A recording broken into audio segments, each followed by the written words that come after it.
Bismillah, Assalamualaikum warahmatullahi wabarakatuh.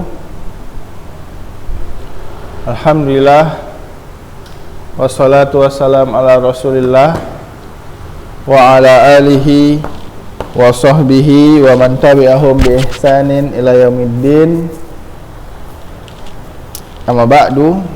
Alhamdulillah, di hari yang berbahagia ini, hari Senin, kita dapat kembali belajar melanjutkan pembahasan kita ya, walaupun namun pada kesempatan kali ini tidak tatap muka dikarenakan ada beberapa masalah, jadi kita tidak tatap muka dulu, jadi online dulu ya. Insyaallah kembali masuk offline itu pada pertemuan minggu depan. Dan sekarang kita online dulu. Dan ini adalah pertemuan perdana karena hari kemarin Ustadz masih ada keperluan, jadi hari Senin kemarin Ustadz digantikan. Ya, adapun pada kesempatan kali ini untuk kelas berapa ini? Kelas 10 ya, kelas 10 itu pembahasan PKN. PKN itu bahasa pendidikannya saja ya, pendidikannya saja akan, tapi hakikatnya kita belajar tentang Thaqafah al-Islamiyah.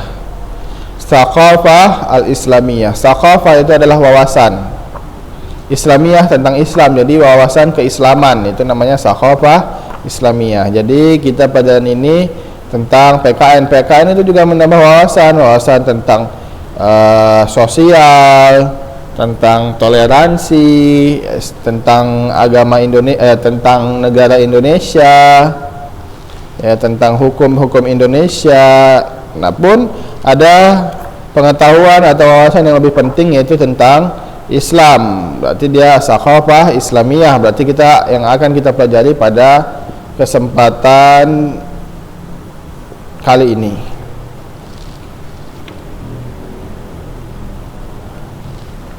Itu dia, silahkan, sudah ada bukunya. Kita pakai bukunya ya, buku Thaqafah Islamiyah itu nggak ada PDF-nya, jadi kita online ini pakai yang langsung ya, pakai kitabnya langsung,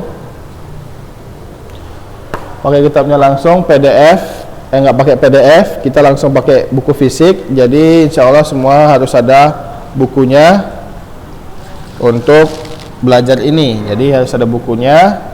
Maka karena apa? Karena kita langsung pakai melihat ke dalam buku ini, tidak ke PDF. Jadi Ustaz langsung membahas kepada halaman-halamannya saja.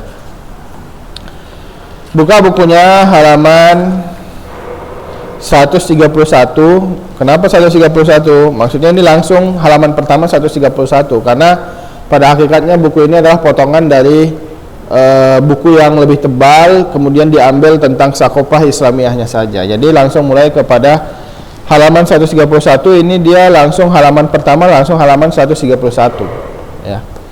Jadi kita di sini membahas tentang keilmuan atau wawasan-wawasan tentang Islam saja. Karena gunanya atau tujuan dari pembelajaran ini hanya mengetahui tentang ilmu-ilmu keislaman ya. Ilmu-ilmu keislaman, tentang ilmu-ilmu keislaman saja. Ya, di sini halaman pertama yaitu 131, Hakullahu Ta'ala wa Hakur Rasul. Hak Allah dan haknya Rasul. Ya, haknya Allah dan haknya Rasul. Nah, yes, haknya Allah, kita akan membahas tentang haknya Allah dan haknya Rasul. Lihat kemudian di sini bawahnya al-ahdafud darsi, tujuan daras atau pembelajaran. Kita akan mendapat beberapa tujuan atau goal ya, atau pencapaian. Yang pertama, kita dapat mengetahui hak-hak Allah, dapat menunaikan hak-hak Allah, dapat membesarkan Allah Subhanahu wa taala di dalam hati kita, kemudian mengetahui hak-hak Rasul, kemudian kita bersalawat dan menunaikan hak-hak Rasul, dan menempatkan Rasul ke dalam kepada tempat yang paling tinggi, yaitu Rafiqil A'la, tempat yang paling tinggi ya dari hamba-hamba Allah Subhanahu wa taala yang lainnya. Kemudian lihat yang di bold itu, yang dihitamkan itu,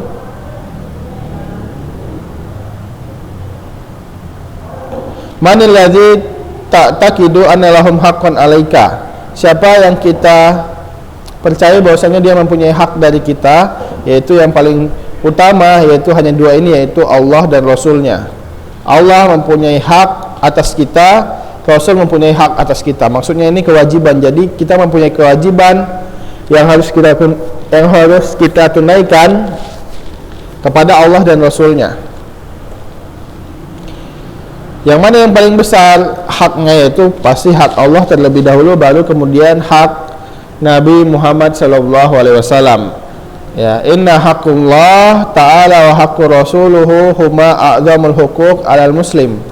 Ya, hak Allah dan hak Rasulnya adalah hak yang paling besar yang diwajibkan atas setiap muslim, ya, yaitu hak Allah dan hak Rasulnya, lebih dari hak orang tua, ya, hak anak yatim, hak teman, hak guru. Ya, yang paling besar adalah hak Allah dan hak Rasulnya.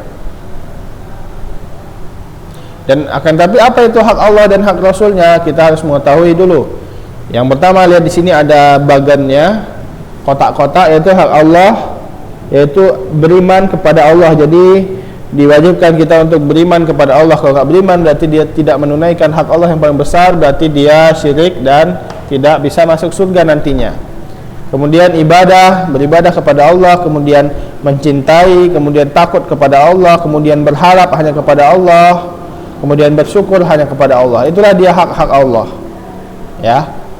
Kemudian untuk Rasul, yaitu beriman kepada risalahnya Rasul. Maksudnya beriman kepada bahwasanya Rasul ini utusan Allah. Kita harus mempercayai, itu dia, ya. Kemudian mencintai Rasul, taat kepada Rasul. Kalau nggak taat berarti kita namanya belum menunaikan hak Rasul, ya. Kalau di Rasul mengatakan A tapi kita mengerjakan B, berarti kita belum taat, belum menunaikan hak Rasul. Kemudian bersolawat kepada Rasul jika nama Nabi Muhammad sallallahu alaihi wasallam disebutkan, yaitu adalah hak Nabi Muhammad sallallahu alaihi wasallam, berarti kita harus menunaikannya. Kalau kita diam aja berarti kita tidak menunaikan hak Rasul, atau hak Nabi Muhammad sallallahu alaihi wasallam, ya. Kemudian nasyru sunnatihi, menyebarkan sunnah Nabi Muhammad sallallahu alaihi wasallam, kita harus sebarkan, ya, tidak boleh diam-diam aja, jadi itu tidak menunaikan hak. Paham, ya? Kemudian mahabbatu ashabihi, bukan mencintai Rasul saja, tapi mencintai sahabat-sahabat yang hidup bersama Rasul. Kenapa? Karena mereka lah perantara tersampainya syariat kepada kita. Tanpa para sahabat, syariat tidak akan tersampaikan. Paham, ya? Itu dia.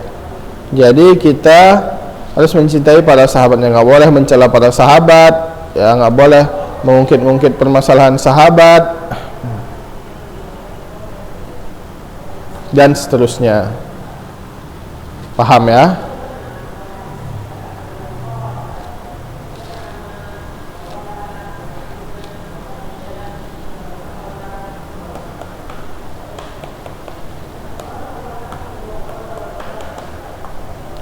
Itu dia. Kemudian kita lihat halaman setelahnya. Yang pertama adalah hakullah ta'ala. Kita akan membahas tentang hak Allah subhanahu wa ta'ala.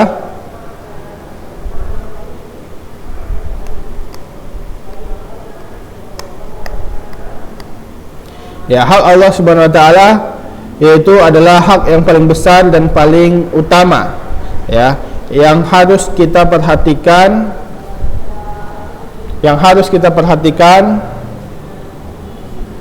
dari awal sampai akhir, ya. Kenapa? Karena dari hak inilah manusia diciptakan. Ya Allah Subhanahu wa taala berfirman, a'udzubillahi minasyaitonirrajim, wa ma khalaqtul jinna wal insa illa liya'budun. Ya, tidaklah diciptakan kecuali menunaikan hak Allah ini. Apa hak Allah? Yaitu beribadah atau bertauhid kepada Allah. Ya.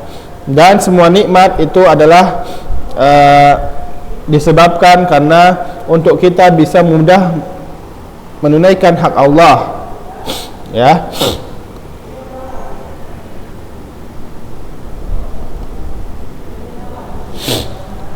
Ya, jadi Allah Subhanahu wa taala menciptakan kita itu untuk kita menunaikan hak Allah. Ya. Sebentar.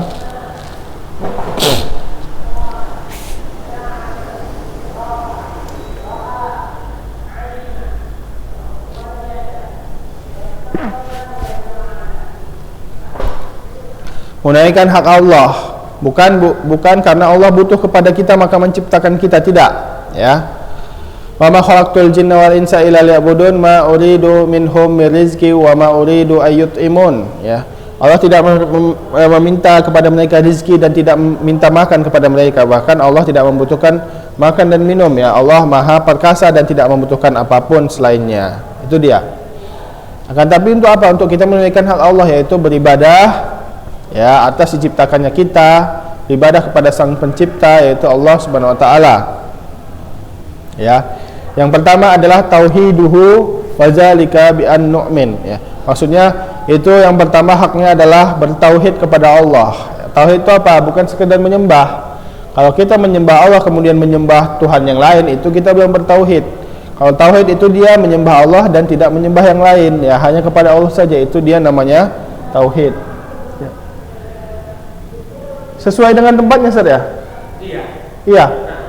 Nah, kelas 11. Iya, enggak, ada kelas 10. Oh. Tapi di sini bisa. Iya, bisa, Ustaz.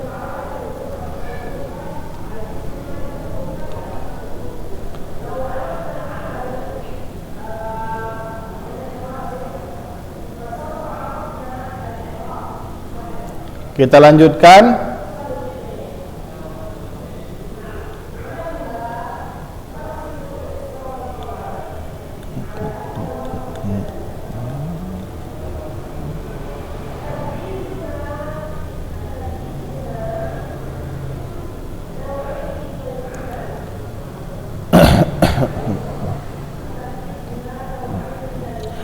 Kita lanjutkan.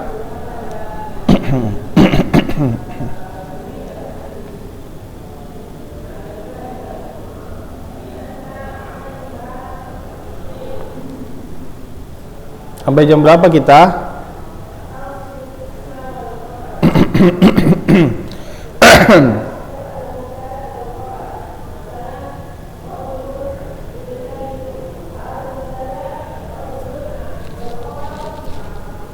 Ya.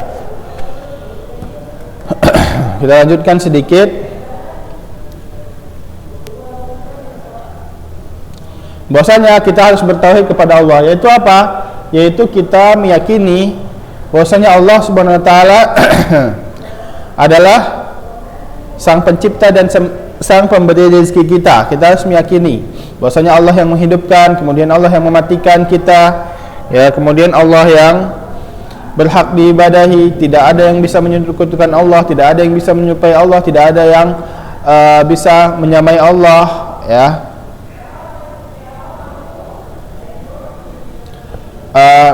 Kemudian dari iman kepada Allah adalah beriman kepada nama-nama dan sifat-sifat Allah, yang mana nama-nama dan sifat-sifat Allah ini sesuai dengan kekuasaan dan kesempurnaan Allah Subhanahu wa taala, ya, bukan sesuai dengan makhluk, bukan, akan tapi sesuai dengan keesaan Allah Subhanahu wa taala dan sangat berbeda dengan makhluk.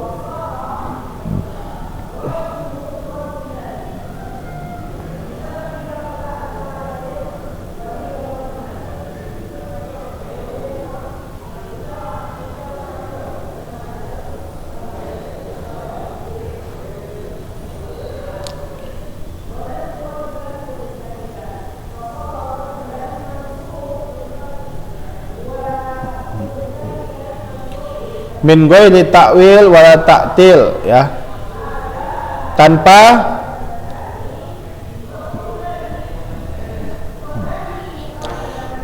adanya takwil. Nanti kita akan mempelajari ini sebenarnya lebih dalam di dalam permasalahan akidah, ya. Tapi kita sebutkan saja karena ini wawasan Islamiyah, bahwasanya takwil itu adalah mengubah makna. Takwil itu mengubah makna, ya, mengatakan sesuai, misalnya lafadznya A tapi kita bilang ini maknanya adalah B, itu dia takwil. Kemudian ta'til itu meniadakan sifat Allah. Ketika Allah mengatakan Ar-Rahman, yang Maha Pengasih lagi Maha Penyayang, maka kita mengatakan Allah tidak mempunyai sifat pengasih dan penyayang, itu dia ta'til. Maka kita tidak boleh mentakwil, nggak boleh mentaktil, ya, nggak boleh juga mentakif. Takif itu dari kata kaifa, maksudnya mengkaifiatkan,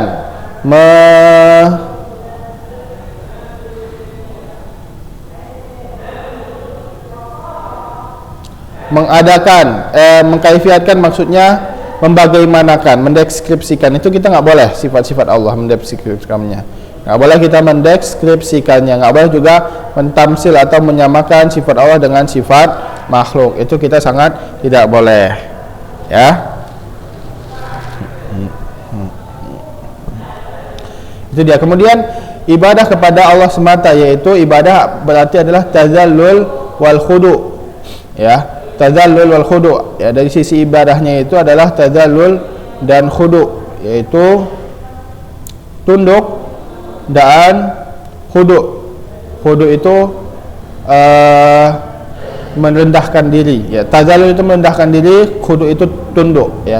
Adapun maksudnya adalah secara ditinjau dari bagaimana alat atau bagaimana ibadah yang kita kerjakan. Kalau ibadah zatnya itu adalah tazallul dan tunduk, akan tapi ibadahnya itu adalah secara maknanya adalah ismun jami'un likulli ma yuhibbullahu wa yardah minal aqwali wal a'mali dzahirah wal batinah. Isim yang bercampur di dalamnya apa-apa yang dicintai dan diridhai Allah dari akwal, perkataan, perbuatan yang zahir dan batin, maka semua itu ibadah. Sebagaimana Allah Subhanahu wa taala berfirman, "Wa ma khalaqtul jinna wal insa illa liya'budun." Nah, jadi hikmah diciptakan jin dan manusia adalah untuk beribadah. Ya, kemudian Nabi Muhammad SAW juga bersabda, "Haqqullah 'alal ibad ayya'buduhu wa la yusyriku bihi syai'a." Ya, hak Allah yang paling besar terhadap hambanya adalah agar hambanya wajib beribadah kepada Allah dan tidak berbuat syirik. Jadi beribadahnya hanya kepada Allah saja. Itu dia. Kemudian kita mencintai Allah di atas cinta kita kepada selainnya terhadap sesuatu. Maka yang paling tinggi harus cinta kepada Allah Subhanahu wa taala. Ya, bahwasanya itu adalah kewajiban yang paling wajib, ya.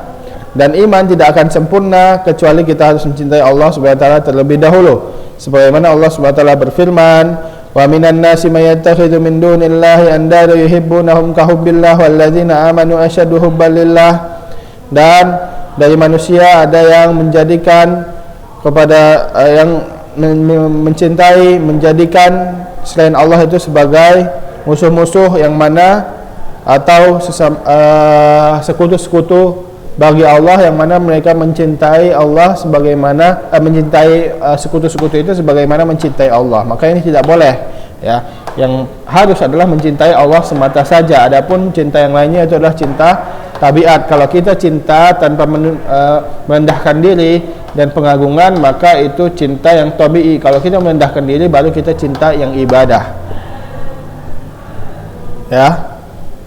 Kemudian Nabi Muhammad sallallahu alaihi wasallam bersabda, "Salasun man kunna fihi wajada halawatun iman an yakuna Allah wa rasuluhu ahabba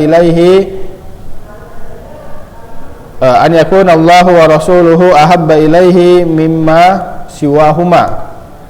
Ya, tiga sesuatu yang kita dapat merasakan kemanisan iman adalah, yang pertama, kita menjadikan Allah dan Rasulnya adalah yang paling kita cintai dari selain mereka berdua. Itu adalah hak Allah di dalam cinta. Kemudian hakikat dari cinta itu sendiri adalah yaitu mengerjakan apa yang diperintah orang yang kita cintai, yaitu mengerjakan apa yang diperintah terhadap siapa yang kita cintai. Misalnya kita mencintai Allah, maka kita harus yang pasti kita harus mencintai Allah, yang mana kita harus mengerjakan perintahnya. Kalau yang lain, misalnya cinta kepada guru sampai kita tunduk, kemudian kita mentaati apa yang perintahnya walaupun bukan dari Allah, maka itu sudah berbuat syirik. Ya, misalnya dia nyuruh untuk merokok, kita cinta tunduk ya karena itu suruhan dia, maka kita telah mensekutukan Allah, maka tidak boleh. Ya, hakikat dari cinta adalah kita mengerjakan apa yang perintah Allah di dalam setiap peramalan kita secara jujur, yaitu dengan mengikuti apa yang Allah perintahkan. Sebagaimana Allah SWT berfirman, wa in kuntum tuhibbunallaha fattabi'uni, yaitu mengikuti Rasul juga. Kenapa? Karena Allah SWT berfirman, apabila kalian mencintai Allah, maka ikutilah aku, maksudnya ikuti Nabi Muhammad. Jadi orang yang mengikuti Nabi Muhammad pasti dia cinta kepada Allah Subhanahu wa taala. Kalau melakukan bid'ah, enggak mengikuti, maka dia tidak cinta kepada Allah Subhanahu wa taala. Ya. Kemudian faidahnya adalah dari cinta ini adalah kita mencintai Allah. Bahwasanya Allah kembali mencintai kita. Kalau kita mencintai Allah, Allah balik mencintai kita dan mengampuni dosa kita. Ya, sebagaimana Allah Subhanahu wa taala berfirman, yuhibbukumullahu yakfi wa qul in kuntum tuhibbunallaha fattabi'uni yuhibbukumullahu wa yaghfir lakum dzunubakum. Nah, faidahnya ini adalah Allah akan mencintai balik kalian dan menghapuskan dosa-dosa kalian. Itulah dia. Sebagaimana Imam Ibnu Hajar berkata bahwasanya cinta kepada Allah akan menghasilkan taat kepada perintah dan menjauhi larangan. Ya, jadi orang yang taat kepada perintah itu pasti dia sudah cinta kepada Allah Subhanahu wa taala, ya. Kemudian kita tidak menyelisihi Allah Subhanahu wa taala, ya. Ya, kemudian setelahnya kita takut kepada Allah Subhanahu wa taala dan berharap kepada Allah Subhanahu wa taala. Ya, takut ini adalah perasaan hati yang mana membuat orangnya itu berhati-hati ya terhadap apa yang ditakutinya. Nah, barang siapa yang takut kepada Allah, takut kepada azab Allah, maka dia pasti akan bertakwa atau taat kepada Allah Subhanahu wa taala. Ya, dan diwajibkan pada manusia makhluk-makhluk semua untuk takut kepada Allah Subhanahu wa taala. Maka dengan itu dia akan mengerjakan perintah dan terus senantiasa menjauhi larangan. Kenapa? Karena dia takut kepada Allah Subhanahu wa taala, takut Allah marah dan seterusnya.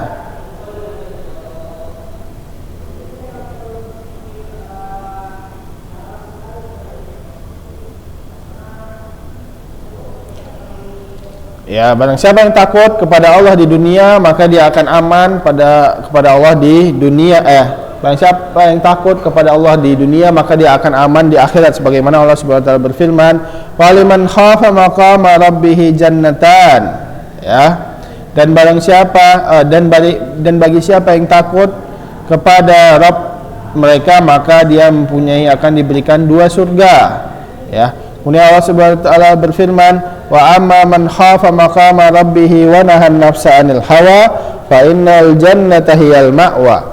Ya, barang siapa yang takut kepada Rabb-nya dan menahan diri dari hawa nafsu, maka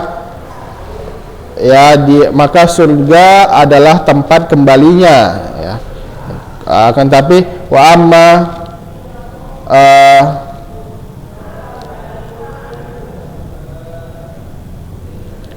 dan seperti itu.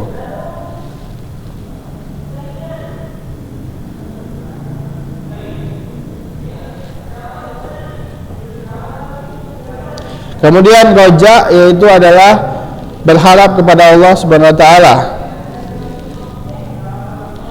yaitu mengharapkan rahmat Allah Subhanahu wa taala dan keutamaan Allah Subhanahu wa taala, di mana dia berharap untuk mendapatkan manfaat dan terjauhkan dari madarat, ya.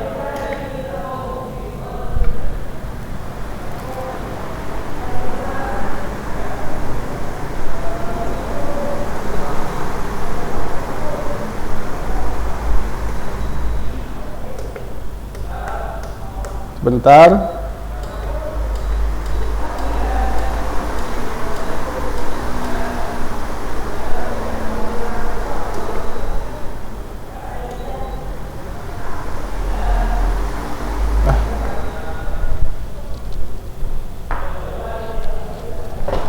Kita lanjut pembahasan kita.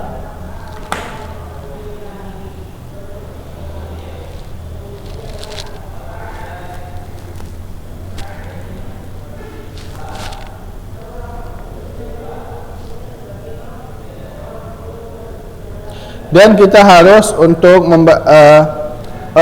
menyamakan antara khauf dan roja ini, ya. Harus menyeimbangkan antara, kita harus menyeimbangkan antara khauf dan roja. Khauf itu takut, roja itu berharap. Nggak boleh satunya lebih tinggi daripada yang lain, ya. Jadi kita takut kepada Allah harus setara dengan kita berharap terhadap rahmat Allah. Kenapa? Ya, kita harus menyeimbangkan, ya. Ketika kita takut, maka kita menjauhi larangannya. Ketika kita berharap, maka kita mengerjakan perintah Allah Subhanahu wa taala. Ketika ada satu yang lebih tinggi, maka kita akan celaka. Contohnya, ketika khaufnya ini lebih tinggi, maka dia selalu takut kepada azab Allah. Dia selalu memiliki was-was, nanti akan diazab oleh Allah, akan diazab oleh Allah. Lama-lama dia akan putus asa dari rahmat Allah, ya. Putus asa dari rahmat Allah, dan dia akan senantiasa mengerjakan keburukan karena dia saya sudah berlimpang dengan dosa, bergelinang dengan dosa, maka lanjutlah, maksudnya nanggung gitu. Seperti iblis. Kenapa iblis setelah dilaknat oleh Allah Subhanahu wa taala bukan malah tobat? Ya, dia nggak mau sujud ke Adam, kemudian dilaknat oleh Allah, tapi dia nggak mau tobat, malah makin menjadi-jadi, malah membujuk-bujuk anak Adam. Kenapa? Karena dia udah putus asa dari rahmat Allah, jadi nanggung. Nah, itu dia. Contohnya lagi, seperti pembunuh yang udah bunuh 99 orang, kemudian tanya kepada orang yang tukang beribadah, bisa nggak tobat? Nggak bisa dia tobat, jadi dia putus asa dari rahmat Allah, maka dia nanggung, lanjutlah membunuhnya jadi 100 orang. Ya, itu dia. Maka tidak boleh putus asa. Itu kalau khaufnya terlalu tinggi. Kalau khaufnya lebih tinggi. Tapi kalau rojaknya lebih tinggi, ya maka dia terus berharap kepada Allah tanpa takut. Jadi dia mengerjakan dosa, dia nggak takut, nanti mungkin diampuni, Allah kan maha pengasih, nanti diampuni. Dia mengerjakan dosa, nanti diampuni, nanti tobatnya, nanti diampuni. Nah, lama-lama dia akan merasa aman dari makar Allah, akan merasa aman dari ancaman Allah. Maka ini juga nggak boleh. Nanti orang merasa aman, nanti dia melakukan dosa tanpa sadar, lama-lama dia akan masuk neraka, ya. Kemudian dia meninggal dan masuk neraka dan seterusnya. Itu dia. Jadi nggak boleh salah satunya lebih tinggi, ya, karena nanti akan merusak ibadah itu sendiri. Inilah dia yang menyeimbangkan antara ibadah. Tidak boleh putus asa dan tidak boleh merasa aman dari rahmat, dari ancaman Allah Subhanahu wa taala, sebagaimana Allah Subhanahu wa taala berfirman, wa yaljuna rahmatahu wa yakhafuna azabahu. Jadi harus diseimbangkan. Kepada rahmat Allah kita berharap, dan kepada azab Allah kita takut. Itu dia, ya. Itu tentang roja dan khauf. Kemudian syukur, bersyukur kepada Allah Subhanahu wa taala. Bersyukur kepada Allah Subhanahu wa taala itu adalah hak yang paling terbesar, ya.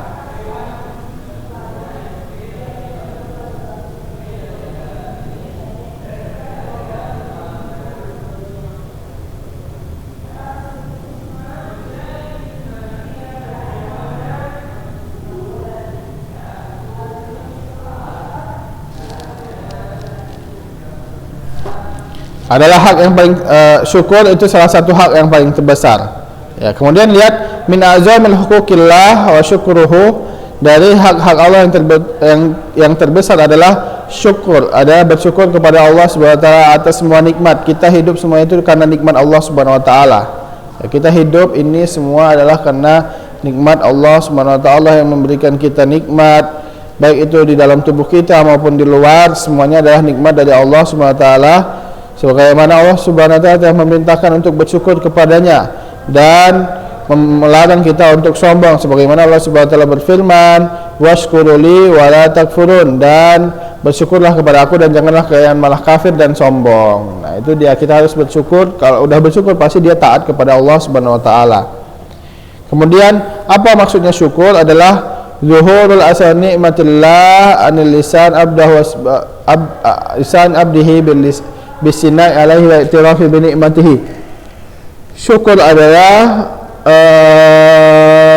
bekas dari diterimanya nikmat Allah Subhanahu wa taala kepada hamba, kemudian hambanya mengucapkan berterima kasih dan mengucapkan dengan lisannya itu yaitu alhamdulillah, kemudian mengakui bahwasanya ini semua nikmat Allah, kemudian mengerjakan apa yang perintah Allah. Kalau cuma alhamdulillah saja tidak mengerjakan, maka dia tidak bisa dibilang itu bersyukur. Jadi dia harus dibarengi hati, meyakini dari hati bahwasanya ini nikmat dari Allah, kemudian mengatakan dengan lisan yaitu alhamdulillah, bahwasanya ini nikmat semua dari Allah, kemudian mengerjakan dengan anggota badan apa yang dikerjakan yaitu taat dan tidak menjauhi larangan. Kemudian kalau dia cuma bersyukur aja kemudian dia masih bermaksiat, namanya dia belum bersyukur. Ya, kalau cuma lewat lisan saja dan tetap maksiat, namanya dia belum bersyukur. Paham ya sampai sini?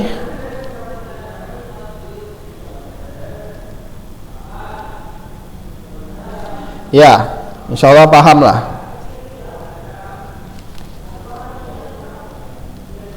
Kita masuk kemudian yang bab yang kedua, tadi udah kita membahas tentang macam-macam hak Allah. Sekarang kita masuk kepada macam-macam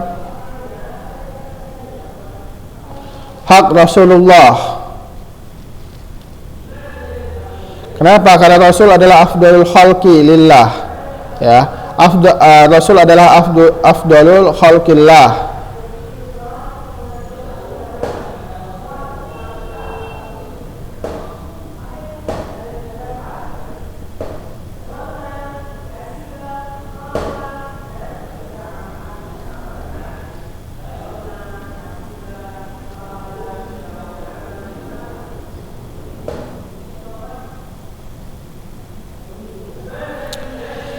Kita lihat di sini beberapa halnya.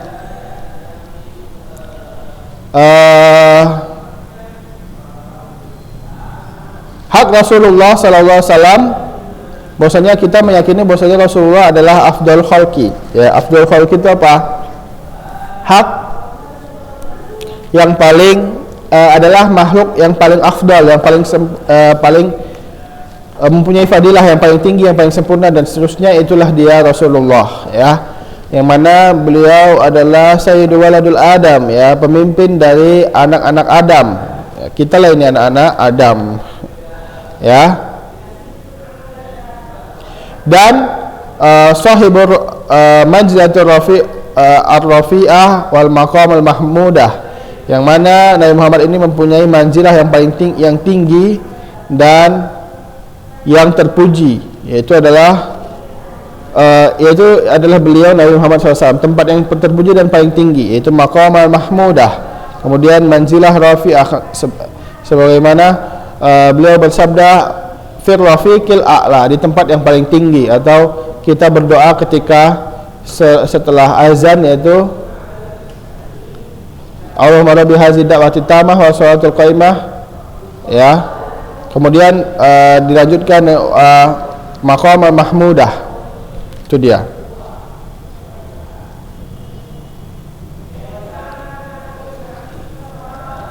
Ya, wa'ati Muhammadanil wasilata wal fadilah waj'alhu fi maqami mahmudanil ladzi wa'addah, ya, di fi maqamil mahmud, ya, di tempat yang terpuji. Itu dia.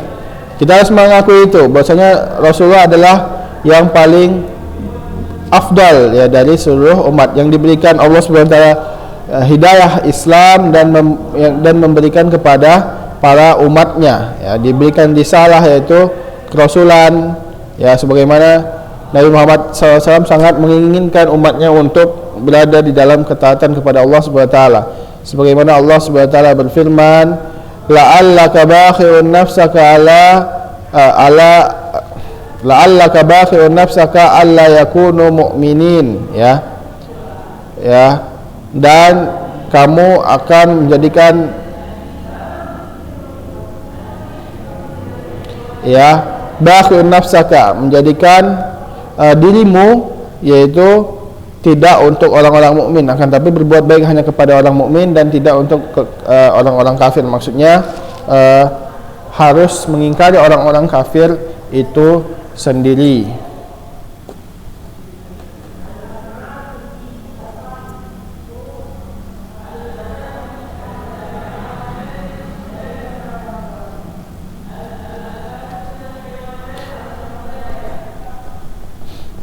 Ayat ini di antara hak-hak Nabi Muhammad sallallahu alaihi wasallam yaitu beriman kepada Nabi Muhammad sallallahu alaihi wasallam, bahwasanya Rasulullah adalah orang yang diutus oleh Allah Subhanahu wa taala ya, dengan Islam yang kafah, yang lengkap, kemudian sebagai pemberi berita dan kabar baik ya, pemberi kabar baik dan pemberi ancaman ya kepada orang-orang yang mengingkari Allah Subhanahu wa taala atau mengingkari Nabi Muhammad sallallahu alaihi wasallam, dan untuk memberikan hidayah kepada umatnya, menjadi penerang bagi umatnya ya. Dan sesungguhnya Nabi Muhammad adalah penutup para nabi ya, jadi adalah nabi terakhir adalah Nabi Muhammad sallallahu alaihi wasallam. Sebagaimana Allah Subhanahu wa taala berfirman, "Maka Muhammadun aba ahadim min rijalikum walakinna rasulullah wa khataman nabiyyin." Ya. Tidaklah Nabi Muhammad itu adalah lihat di sini. Ya, lihat di sini.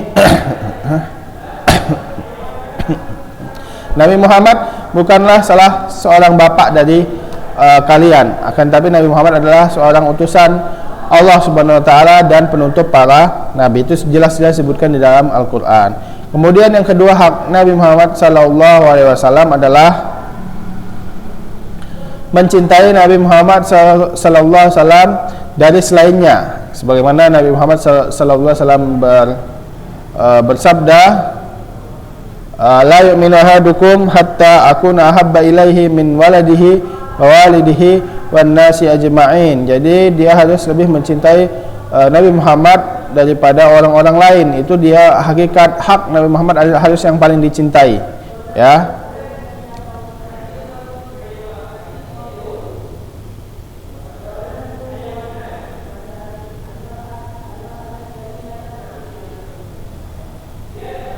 Ya, itu dia tentang cinta kepada Nabi Muhammad SAW. Kemudian harus mengikuti, ketika kita telah cinta maka kita harus mengikuti ya ajaran Nabi Muhammad SAW dan mentaatinya. Taat itu adalah mengerjakan perintah dan menjauhi larangan ya, maka siap yang kita jauhi dan siap yang diperintah kita kerjakan.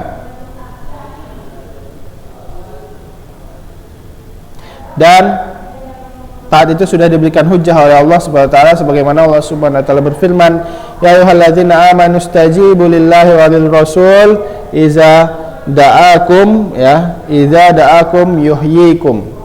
Di sini, wahai orang-orang yang beriman, jawablah atau taatlah kepada Allah dan Rasulnya. Ketika Allah dan Rasulnya menyeru terhadap sesuatu, maka jawab dan taatlah, maka Allah akan menghidupkan kalian. Maksudnya kemakmuran kehidupan kalian ya, itu dia. Kemudian wajibnya mengikuti Rasul, yaitu mencontohkan Rasulullah SAW di dalam ibadah. Kita cuma mencontek aja kepada ibadah. Kemudian di dalam suluk, yaitu mendekatkan diri kepada Allah SWT di setiap amal ya. Maka ini adalah hak yang wajib atas wajib atas hamba, wajib untuk umat Nabi Muhammad SAW, yang mana dia adalah hak Rasul SAW sebagai qudwah, sebagai contoh ya, sebagaimana Allah Subhanahu wa taala berfirman, laqad kana lakum fi rasulillahi uswatun hasanatun liman kana yarjullaha wal yawmil akhir wa dzakarallahu katsira. Ya, di sini sungguhnya pada diri Nabi Muhammad sallallahu alaihi wasallam adalah uswatun hasanah, contoh yang baik ya bagi siapa saja yang beriman atau berharap kepada Allah dan beriman kepada hari akhir. Itu dia. Itu yang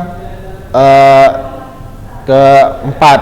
Kemudian yang kelima, As-salatu wassalam maksudnya bersolawat dan bertaslim kepada Nabi Muhammad sallallahu alaihi wasallam, yaitu ketika dikatakan Nabi Muhammad sallallahu alaihi wasallam maka kita mengatakan sallallahu alaihi wasallam. Ya, sallallahu alaihi wasallam. Itu dia. Kenapa? Karena itu adalah hak Allah Subhanahu wa taala. Nah, itu tidak wajib ya, akan tapi sunnah ya. Ketika kita mengerjakan sunnah itu maka itu adalah hak Allah Subhanahu wa taala. Akan tapi itu wajib di dalam salat ya, dan disunnahkan di luar salat. Kalau di dalam salat kita harus mengatakan Allahumma sholli ala Muhammad wa ala ali Muhammad ya, di tahiyat akhir wa ala ali Ibrahim wa ala ali Ibrahim dan seterusnya. Akan tapi ketika di luar salat maka dia jatuhnya kepada sunnah, yang mana sunnahnya itu ketika kita bersalawat kepada Nabi itu pada saat pagi petang, berarti di dalam zikir pagi petang Allahumma sholli ala Muhammad dan seterusnya ya, dan di majelis, kemudian setelah sholat, kemudian pada saat setelah azan ya, pada saat berdoa, pada saat hari Jumat dan seterusnya, sebagaimana Allah SWT berfirman, Inna Allah wa malaikatahu yusholluna 'alan nabi ya ayyuhalladzina amanu shollu 'alaihi wa sallimu taslima. Sungguhnya Allah dan malaikatnya bersalawat kepada Nabi ya. Kalau Allah bersalawat itu maksudnya pujian terhadap Nabi. Kalau malaikat bersalawat maksudnya adalah doa terhadap Nabi. Ya ayyuhalladzina amanu, ya, wahai orang-orang yang beriman, maka bersalawatlah kepada Nabi ya, dan taslim kepada Nabi Muhammad sallallahu alaihi wasallam. Jadi kita diperintah, dimasyru'iyah, disyariatkan. Jadi ketika dikatakan maka kita mengatakan sallallahu alaihi wasallam ya. Kemudian Nabi Muhammad sallallahu alaihi wasallam juga bersabda, "Man shalla alayya wahidatan sallallahu alaihi asyran." Barang siapa yang bersalawat kepadaku satu sekali saja, maka Allah akan bersalawat ya, membalas salawat orang ini menjadi 10 kali. Itu dia. Kemudian Nabi Muhammad SAW juga bersabda, al-bakhilu man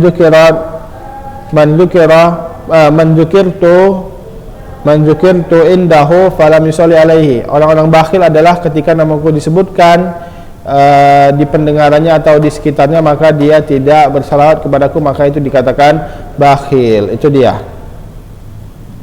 Kemudian menyebarkan sunnah Nabi Muhammad SAW dan berdakwah dari sunnah Nabi Muhammad ya, dan berdakwah apa yang disampaikannya itu adalah hak Rasulullah Sallallahu Alaihi Wasallam ya, dan itu adalah hak yang besar ya, dan itu adalah hidayah dan sunnah yang diberikan kepada Nabi Muhammad yang harus kita sampaikan, baik itu dari Al-Quran, kemudian dari sunnah dan seterusnya. Sebagaimana Nabi Muhammad SAW berfirman, "Nadzarallahu imra'an sami'a maqalati fawa'aha thumma addaha ila man lam yasma'ha ya, farubba hamilin fikhin la fikha lahu wa rubba hamilin fikhin illa man huwa afqahu minhu." Ya, di sini nadzarallahu imra'an, Allah akan memperhatikan atau menerangi seorang yang mana dia mendengar perkataanku, kemudian dia memahaminya, kemudian dia menyampaikannya. Jadi harus disampaikan kepada orang-orang yang belum mendengarkannya. Itu dia ya. Maka terkadang ada orang-orang fikih yang tidak memahaminya, dan ada orang-orang yang memahaminya akan tapi dia tidak menyampaikannya. Kemudian dari salah satu hak Nabi Muhammad SAW juga, yaitu mencintai ahlul bait ya, mencintai sahabat dan ahlul bait. Akan tapi di sini kita membahas tentang sahabat ahlul bait dulu, yaitu adalah keluarga Nabi Muhammad sallallahu alaihi wasallam. Sahabat adalah lebih umum daripada ahlul bait. Kalau ahlul bait itu terkhusus kepada keluarga Nabi Muhammad sallallahu alaihi wasallam secara biologis ya. Ya, dari ahlul bait adalah hum alun nabi, yaitu adalah keluarga Nabi Muhammad sallallahu alaihi wasallam secara biologis, alladzi hurimat alaihim sodakoh, yang diharamkan sodakoh. Jadi keluarga Nabi itu tidak boleh diberikan sodakoh, seperti keluarga Ali, keluarga Ja'far, keluarga Uqail, keluarga Abbas. Kenapa? Karena Abbas ini adalah sepupu Nabi Muhammad sepupu Nabi Muhammad sallallahu alaihi wasallam, paman Nabi Muhammad sallallahu alaihi wasallam. Ja'far juga paman Nabi Muhammad sallallahu alaihi wasallam. Ali adalah sepupu Nabi Muhammad SAW. Uqail adalah paman Nabi Muhammad SAW, dan Banu Haris bin Abdul Muttalib adalah ini juga paman Nabi Muhammad SAW. Kemudian azwajun Nabi, ya ini adalah isi-isi Nabi, termasuk adalah keluarga Nabi Muhammad SAW. Begitu juga anak laki-laki Nabi Muhammad SAW, dan begitu juga anak perempuan Nabi Muhammad SAW, yaitu Fatimah, Ruqayyah, Ummu Kulsum, dan seterusnya. Ya. Kemudian Allah Subhanahu wa taala berfirman, "Innama yuridullahu liyadhhiba ankum rijza ahlal baiti wa yutahhirakum tadhhira." Di sini Allah memerintahkan untuk mencintai ahlul bait dan membela ahlul bait, ya. Kemudian Nabi Muhammad sallallahu alaihi wasallam juga bersabda, "Azkurukumullah fi ahlil baiti." Saya akan menyebutkan kepada kalian tentang ahlul baitku, yaitu tentang ahlul bait, keluarga Nabi Muhammad SAW yang berhak dicintai dan berikan kecintaan dan dihormati dan seterusnya. Kenapa? Karena mereka adalah keluarga Nabi Muhammad SAW. Ya. Kemudian dari hak Allah SWT adalah dari hak Nabi Muhammad SAW adalah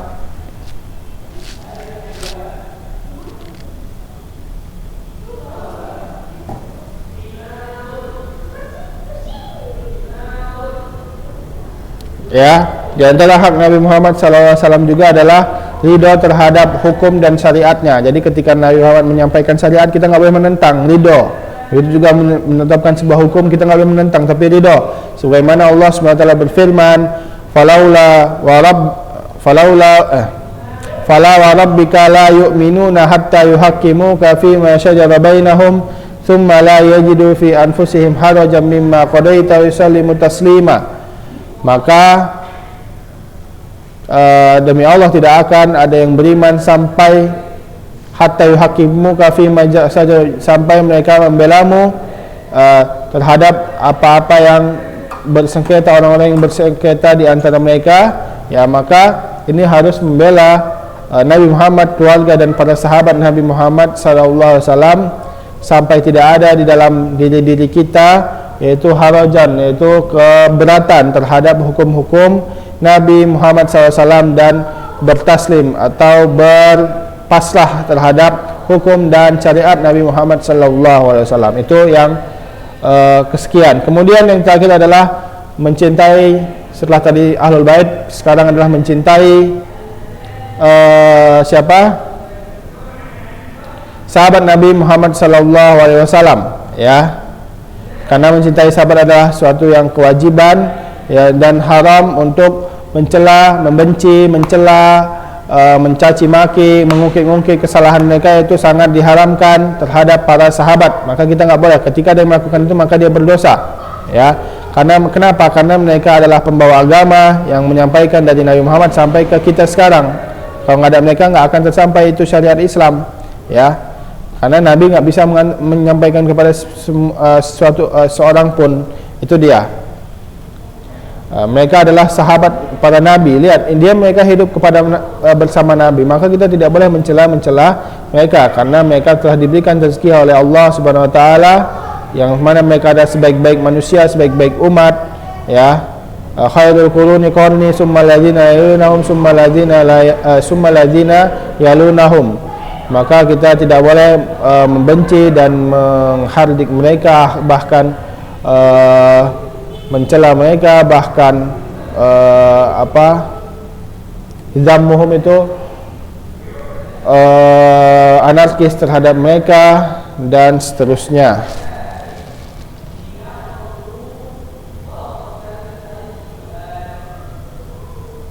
Tidak boleh menyebutkan aib-aib mereka, memberikan aib kepada mereka, tidak boleh. Sebagaimana Nabi Muhammad SAW bersabda, "La tasubbu ashabi fa anna ahadakum anfaqa misla Uhudin zahaban ma balagha mudda nasifahu ma balagha mudda ahadihim wala nasifahu." Ya, janganlah kalian mencela sahabatku, ya. Karena jika kalian berinfak sebesar gunung Uhud sebesar emas, maka itu pahalanya tidak akan mencapai satu mud dari sahabat, bahkan setengahnya. Ya, paham ya sampai sini? Mungkin ini saja. Thaqafah Islamiyah. Untuk pertemuan selanjutnya kita akan masuk kepada pembahasan baru, yaitu tentang dakwah kepada Allah Subhanahu wa taala. Dakwah ila Allah, dakwah kepada agama Allah Subhanahu wa taala, ya. Dan beberapa gambaran-gambaran terhadap hidayah Nabi Muhammad sallallahu alaihi wasallam. Itu untuk halaman 136 pada pertemuan minggu depan. Mungkin ini saja yang dapat disampaikan. Kita tutup dengan doa kafaratul majlis. Subhanakallahumma wa bihamdika asyhadu an la ilaha illa anta astaghfiruka wa atubu ilaik. Wassalamualaikum warahmatullahi wabarakatuh.